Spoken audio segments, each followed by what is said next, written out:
जायजा ले रहे हैं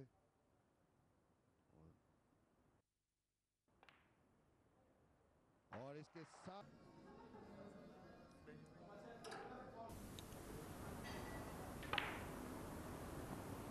तो ये है फातिहा आपके सामने साले मोहम्मद 29वीं Asian snooker championship اینجا ببینید دوستای خود بالا میکنم از خوشی که تشکری میکنم از تمام ملت افغانستان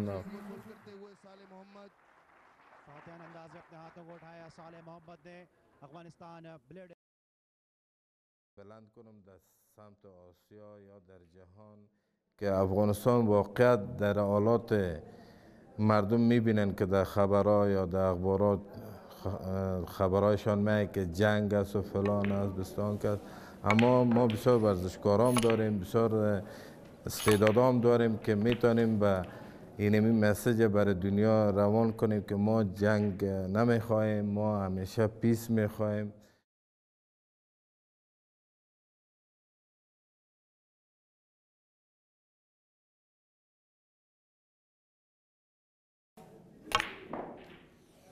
که کت ایرانی و سیلوان بودم و 58 سکور مازش پیش بودم که ما یک شش میخواستم که ما اگه او را خانه کنیم این سنوکر شوم دیگه. واقعا تو وقتی که او را مس کردم و کلش از سر ما جمع کرد دیگه، ما واقعا مایوس هم شدم، بسیار خوش هم شدم که ما کت از تو آدم مقابله میکنم دیگه. برای من بسیار جای خوشی است و دیگه هیچ وقت ما فراموش کردن نمیتونم.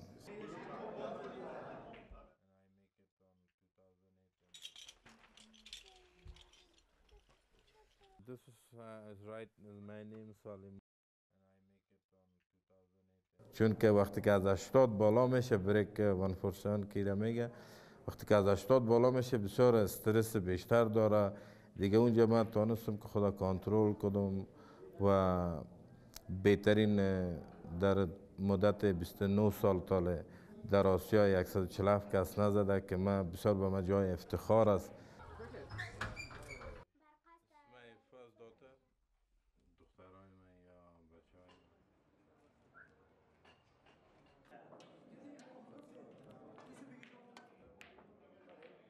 و من خوابم است انشالله که من همین یک چند وقت بعد یک اکادمی جور میکنم اگر رضای خدا باشه.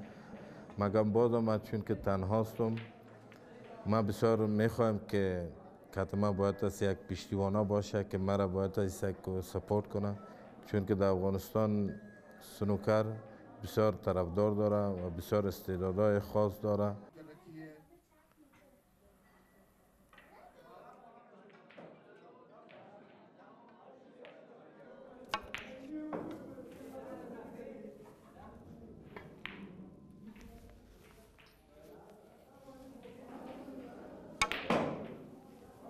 کردم و انشالله خواب آسیایی را پورا کردم دیگه. یک خواب جانی مانده که انشالله او را براتان دیگه اگه خواست خدا باشه براتان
and I make it on 2008 in Dubai.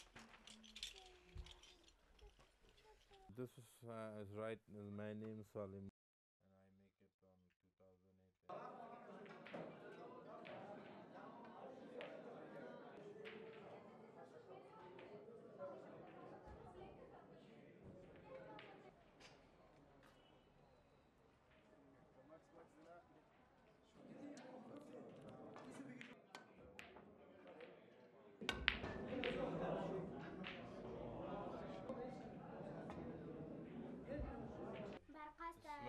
از دختران من یا بچه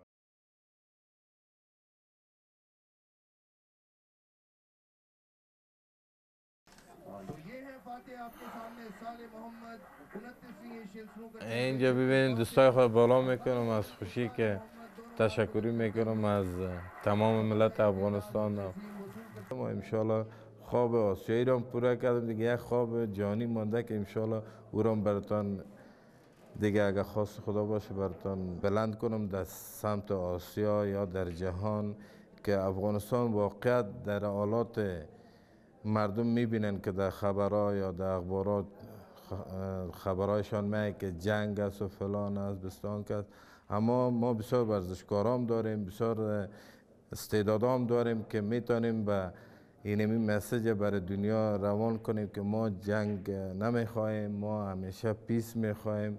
که کت رانی و سیلوان بودم و 58 سکور ازش پیش بودم که ما یک شش میخواستم که ما اگه او را خانه کنیم این سنوکر شوم دیگه. واقعا تو وقتی که او را مس کردم و کلش از سر ما جمع کرد دیگه، ما واقعا مایوس هم شدم، بسیار خوش هم شدم که ما کت از تو آدم مقابله میکنم دیگه. برای من بسیار جای خوشی است و دیگه هیچ وقت ما فراموش کردن نمیتونم، چون که وقتی که از 80 بالا میشه بریک وان فورسان کیره میگه، وقتی که از 80 بالا میشه بسیار استرس بیشتر داره دیگه. اونجا من توانستم که خدا کنترل کنم و بهترین در مدت 29 سال تاله در آسیا 147 کس نزده که من بسیار به من جای افتخار است و من این خوابم است انشالله که من همین یک چند وقت بعد یک اکادمی جور میکنم اگر رضای خدا باشه.